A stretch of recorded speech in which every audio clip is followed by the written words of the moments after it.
Napansin mo na ba na minsan, dinadala ng pusa mo ang kung ano mang nahuli niya, maaaring laruan, insekto, o kahit maliit na hayop, at inilalagay ito sa harap mo? Para sa maraming may-ari ng pusa, ito ay nakakalito, at minsan nakakagulat. Pero bakit nga ba ginagawa ito ng mga pusa? Kahit alagang pusa na sila ngayon, dala pa rin nila ang instinct ng kanilang mga ninuno bilang mangangaso. Sa kalikasan, ang mga ina na pusa ay nagdadala ng kanilang nahuling pagkain sa kanilang mga kuting upang turuan silang manghuli.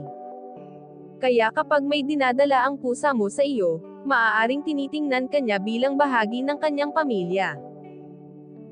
May isa pang posibleng dahilan.